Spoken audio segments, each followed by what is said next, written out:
Hey guys, welcome to Chris versus the Viper, Game 2. Currently, the Viper is winning by 1, so we will start off spectating him and see what happens. It is a best of 3 game, so if the Viper wins this, he can take it out in 2. However, if Chris wins, they are going to be forced to make a decider.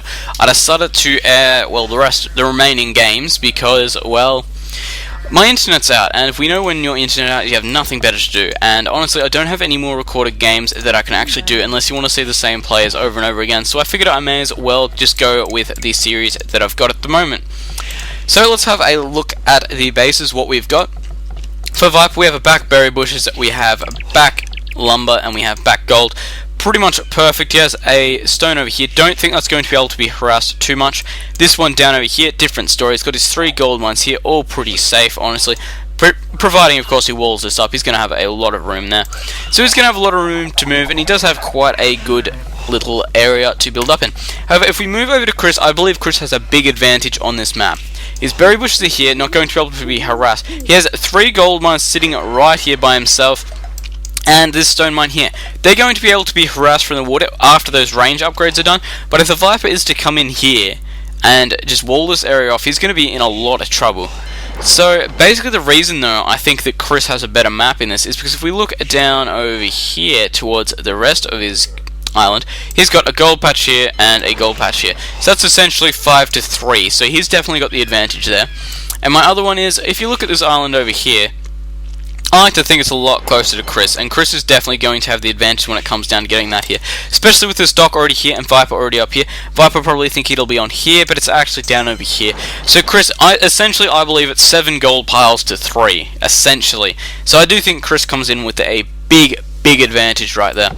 So, not a lot happens during the Dark Age with most water maps, as we can see. Not a lot going on, and not a lot ever really does go on.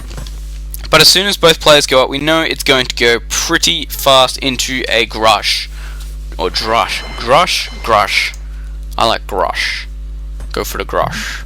But anyway, we've got a Viper on 3 docks and Orcus only on 2 there. So 2 dock build and going for a 3 dock build there from Orcus. Orcus going to be able to produce units at the same rate as Viper. However, Viper having this dock up a lot quicker means he's going to substantially have 1 more galley out earlier in the game. So what have we got? We've got 2 there, waiting on the 3rd, obviously. Should be just about done. There we go, there's a 3 there compared to the 2 from Chris, and 4 there now. So going to be able to do a lot of damage when it comes down to it, honestly. And if we look here, lots of galleys there from Chris, a few more from Viper. We've got, and a 4th dock coming up for Chris. Chris really wants to have control of the water here. Viper may be on 4 as well, but Chris is definitely up in his game. He's not going to let the water slip. He wants to keep it within his grasp. He wants to be able to use it if he does.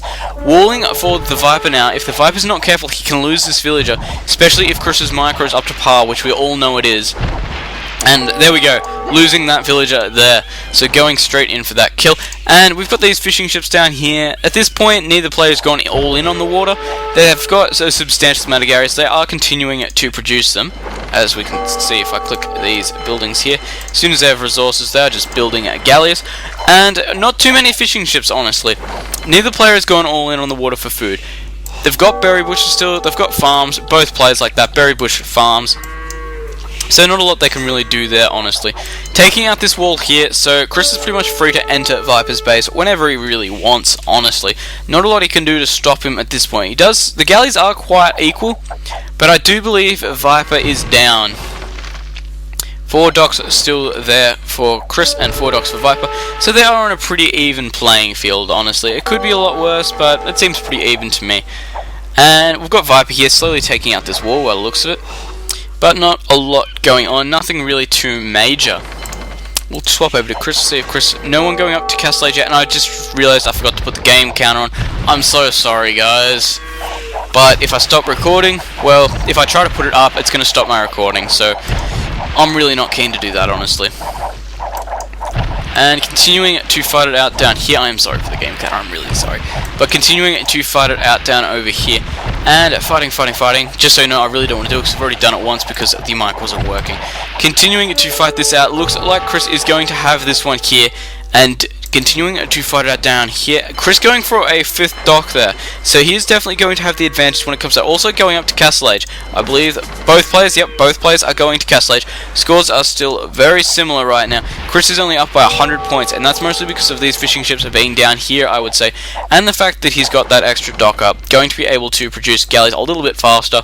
So at this point, I would say Chris he's definitely in the running there to finish taking out the water. He wants the water under his control.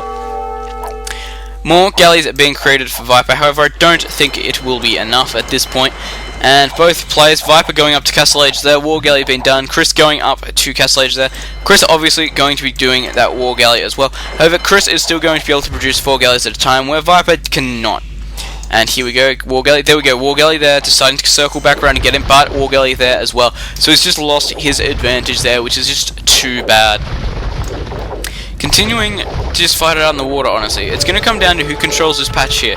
So whoever controls this pretty much controls this gateway here and controls the landing options. They're not going to be able to land into their opponent's base if they can't have a dock. Which is another thing as well. Going to be able to land over extremely easily in this map. Whoever has water control is going to have complete and utter confidence to do that at this point. But at this point, it's all about the water control. Someone needs to get it, someone needs to win.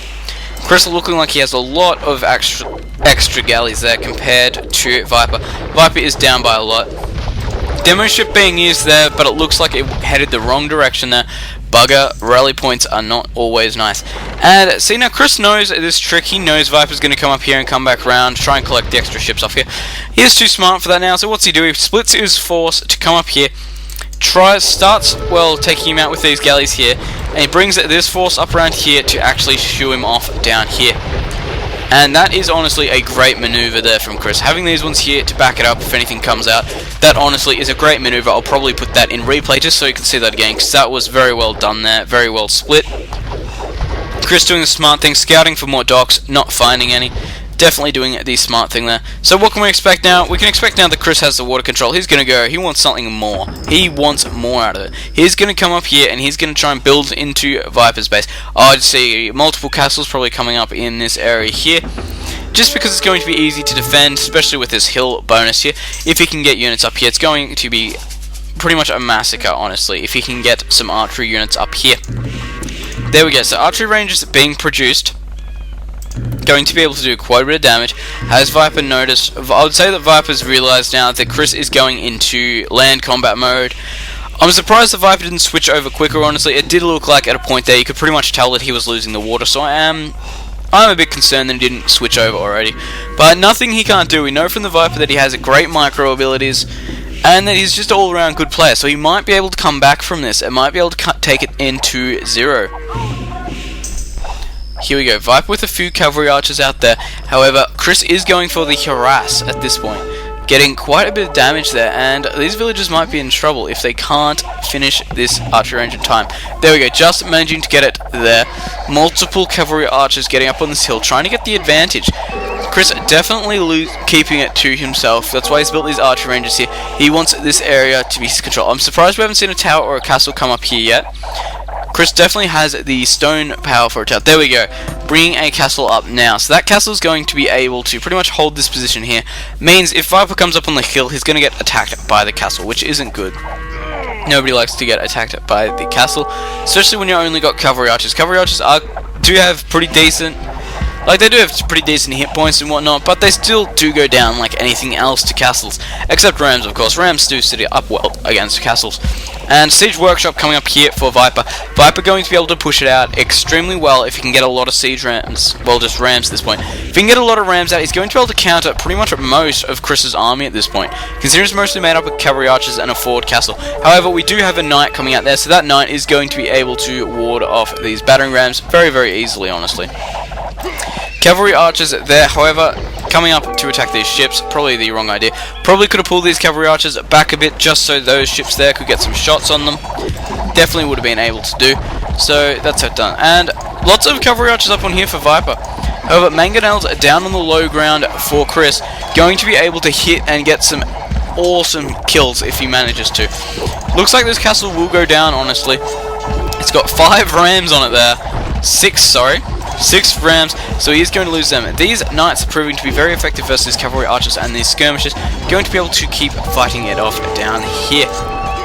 Viper losing quite a lot of buildings and extra units because of these ships around this outside area here. He's been able to do that. And what do we have down here? It looks like Viper did actually come up here to mine this stone. However, he has lost it to these galleys here, and these galleys are just going to be able to continually pick away at this base down over here.